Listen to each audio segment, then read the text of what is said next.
former presidential candidate, civil rights leader, founder of the Rainbow Push Coalition, and a longtime friend, associate, and occasionally rival of the Clintons, Jesse Jackson. Reverend Jackson, welcome. It's your first time on this show, so we're happy to have you here this auspicious day. I feel honored. You're nice to come. You've known the Clintons for a long time. I first met you in 1992 when Bill Clinton was running for president, and you and he had I'd say, a times contentious relationship. Let's talk about your history with the Clintons and how you've watched them over the years become the first family of the Democratic Party. You know, I met Hillary many years ago working in the Delta of Arkansas and Mississippi doing free legal work. That kind of stood out. Then pulling together blacks and whites in Arkansas and the Deep South, that kind of reaching out. Then I watched her grow with the Little Rock Nine, Ernie Green in that group. And then the White House, the health care. So I watched her grow. And Bill always had this sensitivity of kind of Southern folklore, kind of black and white. He could talk Oxford talk and then blow the saxophone voice in the Bill could kind of do it all. Yeah. So I watched them grow, and of course Bill's record as president was seen as successful, and he has never stopped working. One of the things that was true back in the time that Mark was referring to was, you were clearly on the liberal end of the spectrum. Bill Clinton and Hillary Clinton were modernizers. They were more of a centrist, the DLC. Do you think now, when you look at Hillary Clinton, this is a question that progressives all have, is she really a progressive now? Is that where she gone with where the party is? Or is she still a closet DLC person? Well, you call Democrats of the leisure class, by the way. The tension was that they were trying to get the white vote that Reagan had. And they went back, they couldn't get it. We were trying to get the students and people we never had. The Rainbow outlasted DLC. And so while he tried to govern as DLC, his new votes came from the Rainbow. Matter of fact, in 86, Democrats regained the Democratic Senate majority. Graham in Florida and Sanford in North Carolina and Brewer in Louisiana. Because blacks in the South who had not been registered by Democrats or Labor voted in big numbers for the first time. So I think Hillary's had a wake-up call to Bernie campaign because there's a new generation of voters and voter demands that cannot be ignored, and I think she's made an adjustment. Right. You think she's she's no longer a DLC new Democrat. You think she's a Democrat of a rainbow push kind of Democrat. Well, let's define that in the sense that supporting affordable health care is the moral center. That's not left. A commitment now to radically reduce student loan debt, which is, I suppose, making education a commodity. That's a concession. Banks, she wanted to trust the banks with removing Glass-Steagall. They proved to be untrustworthy.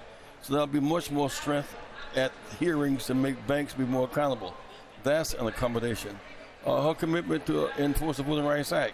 I mean, things that she has done to accommodate, to me, represents growth and acceptance of a new reality. My guess is you and Donald Trump have known each other over the years. Is that right? Over a long period of time. Yeah. Tell me your best Donald Trump story.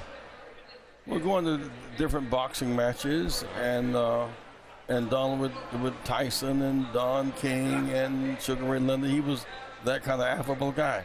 Then we did the Rainbow Push Wall Street project at the World Trade Center. Mm-hmm. And when we began to try to open up Wall Street for blacks and Latinos to do business, he gave us office space for a year. He was that kind of guy. So helping you with that project, hanging out with him at boxing matches, my guess is before this race, you thought he was like a pretty fun guy to be around, affable and social. Yeah. And then the first signal was he was going on a limb on the birther movement. A pretty big signal. a signal that he was trying to challenge the legitimacy of President Obama. Yeah. And it just kept going further over that. And now he's gone from that to he will kill affordable health care, which affects 30 million people. He will not support raising wages for working people. And his foreign policy is foreign to anything that's rational. The idea of destabilizing NATO, which makes the glands of Putin salivate. So he says, on the one hand, Hillary can't say radical Islam. He can't say anything unkind or challenging about Putin, which is suggestive. The idea of deporting 15 million people, it just can't be done. Building 2,000 miles of border with Mexico, we share 2,000 miles, but also we do more trade with Mexico on a given day than we do with Japan and China. So these ideas are not just conservative, they're somewhat way off the main line. They could destabilize the country. Sounds like you want to debate him. Right. Well, I'm anxious to, in the extent to which, and that's, I think, why Bloomberg last night felt the need to say the extent to which I have some credibility, hear me, this guy's ideas about Europe and America are dangerous. A lot of Democrats that I know and that we all hear from think that Donald Trump is a stone-cold racist. Do you agree with that? I don't want to go into the branding. I think that is unfortunate this race has come down to branding. He calls her crooked. It's not gonna, what really matters is it's almost childish to be branded. He is the Republican Party's face. And if we lose, he would win and be America's president.